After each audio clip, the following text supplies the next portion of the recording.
70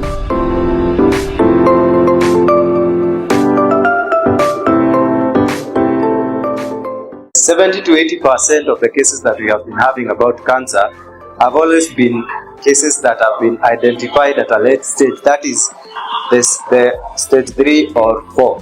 What do you know about screening tests? When was the last time ulienda hosi?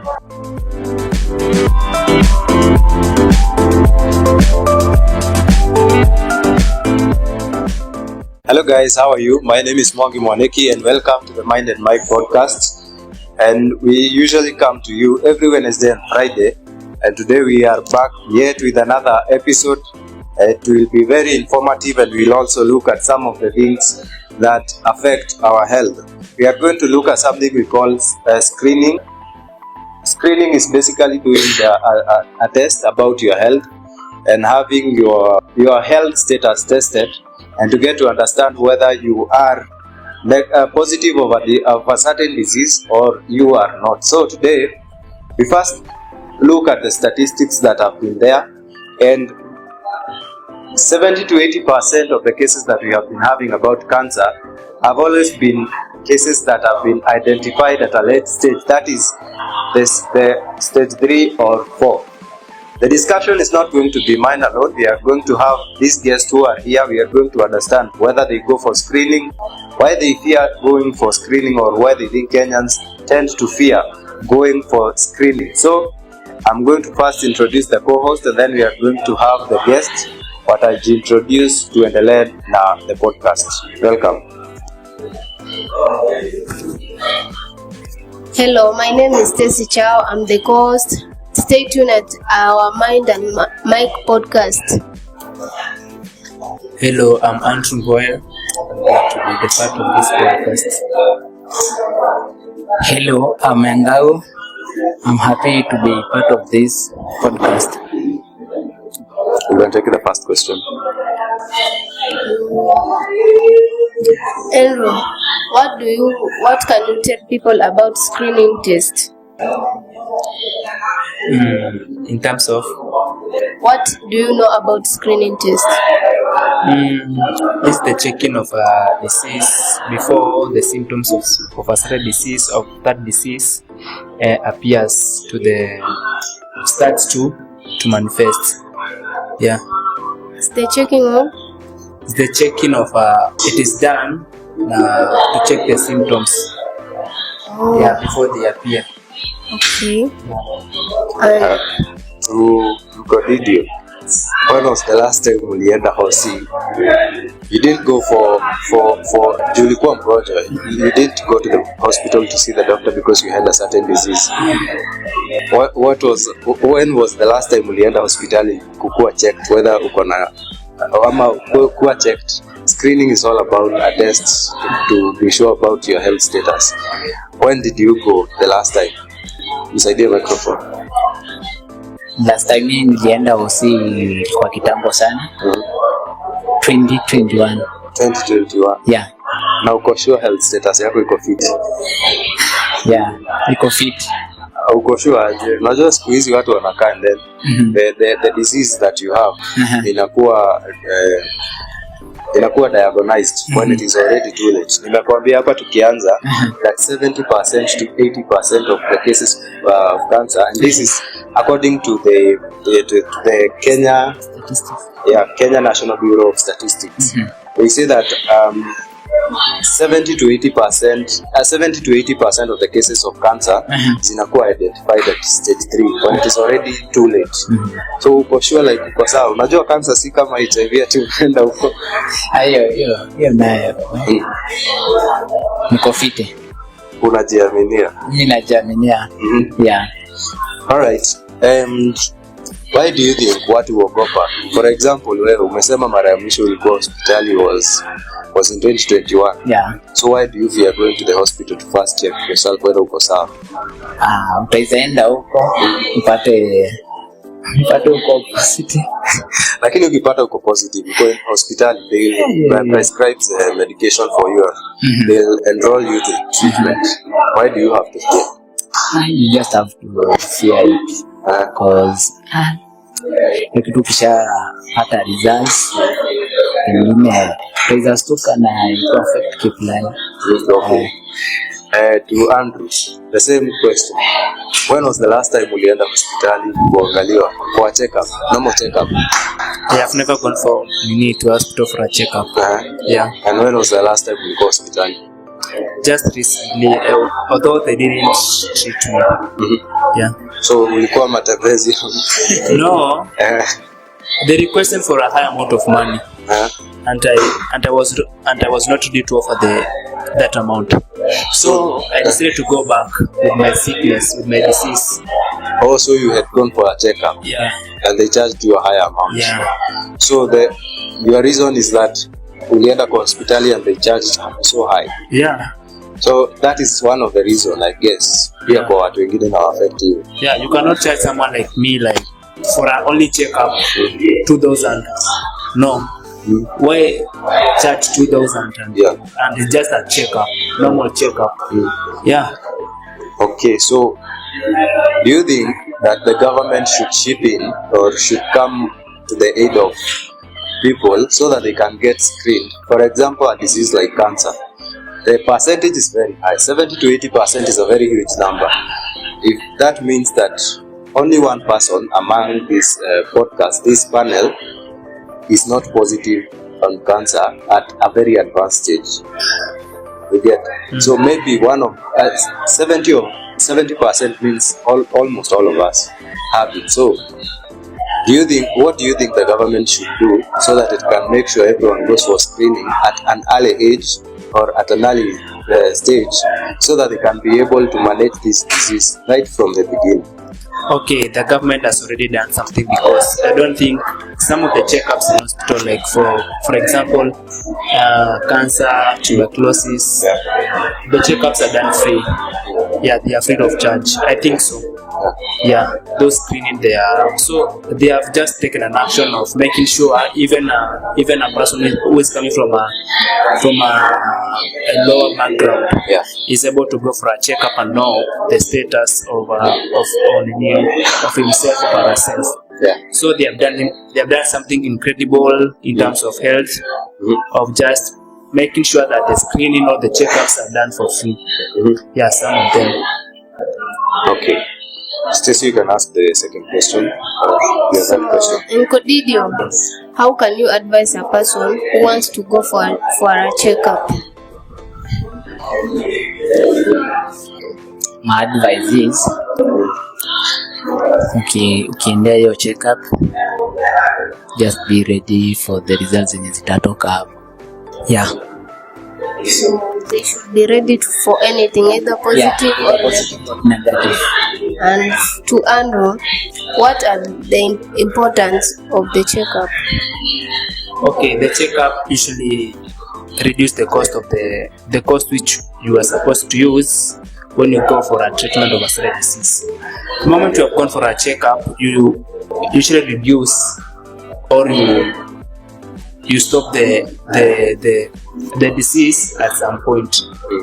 Yeah, because let's for example you are suffering, you are at a early stage of a cancer and you have gone for a checkup. So the treatment which you are supposed to use when the cancer is, let's say for example stage 4 or it has already advanced, it has been cut short. Yeah, so I think the checkups usually reduce the cost which you are supposed to use in a certain treatment.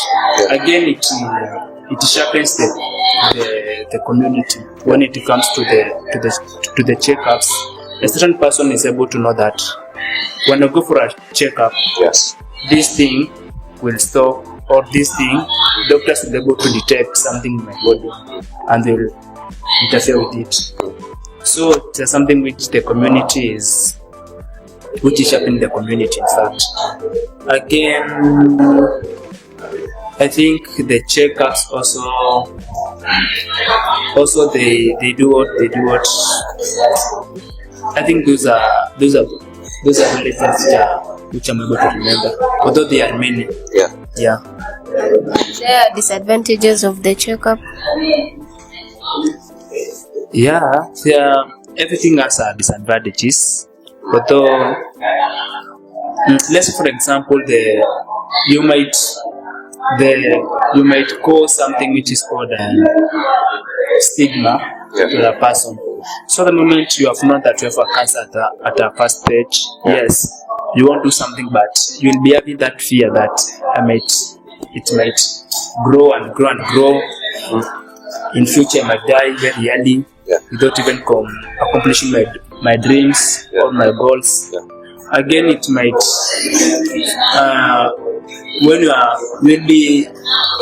you'll start to keep yourself away from the others because you are just fearing that somebody might detect something or might just concerned about your status or you'll be able to maybe it can even interfere with someone's family. Because you'll start just asking questions. With these things that continue with my children, with my partner, we need to go further to even just building something like cancer usually get. The moment it enters to a family, it might even just your grandson, your granddaughter might get the disease. So even it can break the lineage. So I have a question. Sorry for cutting you, but I have a question. There is a certain fear that seems to be there about families when it comes to going to get tested for cancer.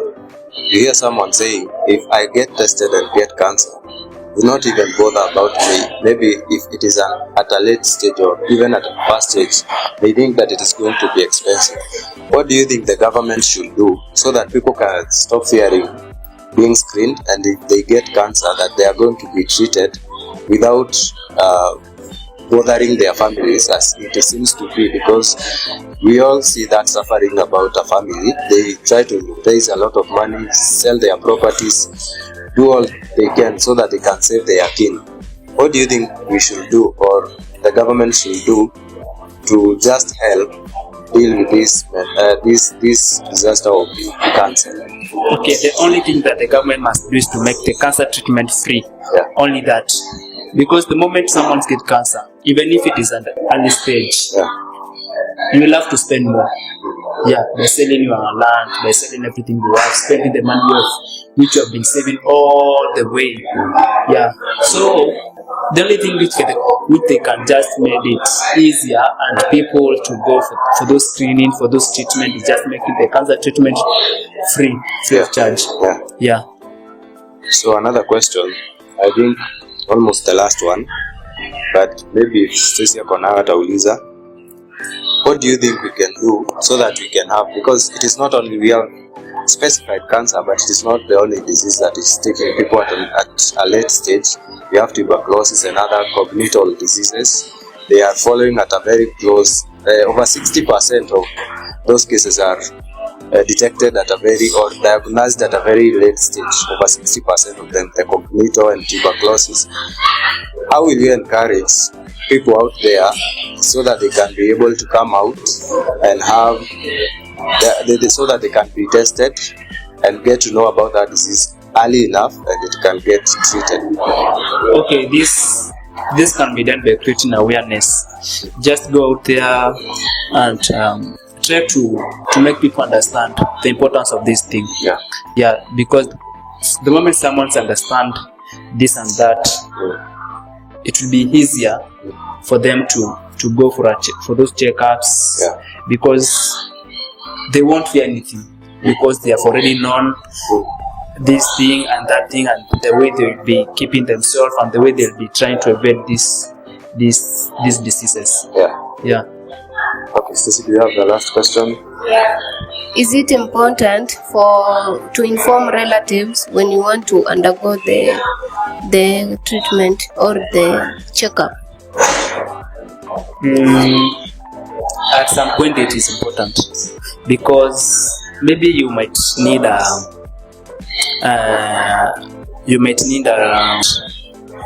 your mchango. You might need them to hold you a hand. So at some point it is important, and you can just express them to you can just tell them so that they can even themselves they can go for those checkups. You tell them the important. Don't just tell them I have cancer and that's all. No, just tell them you can go for those screening. They have this and that. The medics has told me that it is this stage, and these are the precautions which I can take to prevent it from growing, to prevent it from just anything else. So you can just involve them to your situation, but you'll be so keen because you might just themselves they might just try to keep away from you.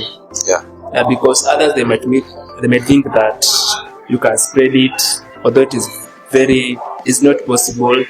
Others they might start saying, oh, so and so just did and that, so and so was just living an luxurious life and that and ended up just getting cancer. So and so was living a very, very useless life. I don't know what and what.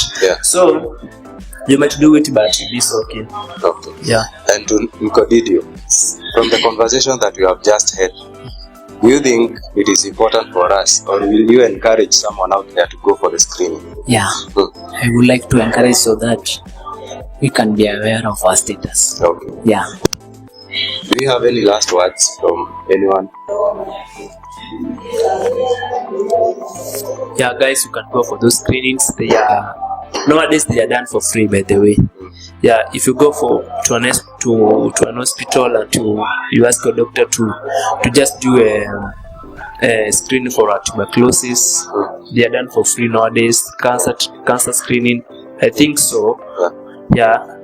Although I'm not sure. Those they are, but the government can make this thing easier. To prevent that, just charging people those kind of amount of millions of money, just billions. They can just cut some amount of money and make it easier for people so that they can go for those treatments. And regular screening are very important. Although I've never gone for one. And I don't think whether I can go for those screenings. But by the way, we have to encourage men, because men tend to not care about, they do not care about screenings. Hata mimi sikumbuki the last time nilikuwa hospitali kuwa checked whether niko na disease. I've been there some few months ago, I think in July this year, but ilikuwa ni juu I had a disease and then I feel like I need to go to the doctor. If I didn't have it, singekuwa nimeenda. I don't remember the last time. I guess ni kama Nkodidio in 2021. Hizo zingine nimeenda nikaenda tu kutembelea daktari, but we need to encourage men out there. Muende mpimwe kwanza nyinyi juu nyinyi you don't care. Ladies do visit. Ukiuliza Stacy hapa anaweza sema alikuwa hapo juzi tu. It's not so long ago. Hata ikitake a long time, maybe a month. So if you do it maybe after every 3 months utakuwa sawa. So when we come to diagnose that uko na disease kitambo, tutaweza kuisimamisha before it spreads to your body. And some of the I researched some of the tests that you can go for. Kuna pap smears, that is for ladies to test its cervical cancer. We also have mammography for the breast cancer. We also have the colonoscopy. It usually tests the boil of the stool.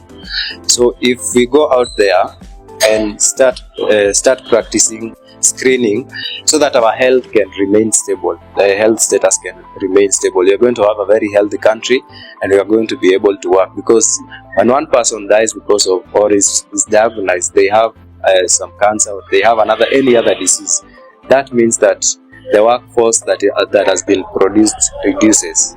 Because ukigojeka kwa podcast kama hii ukose kukuja, that means that the information that you are giving us, the resource that we are getting from you isn't there anymore, or anyone else who is in the production team. So thank you for watching us. My name is Mwangi Mwaneki. That has been the Mind and Mike podcast.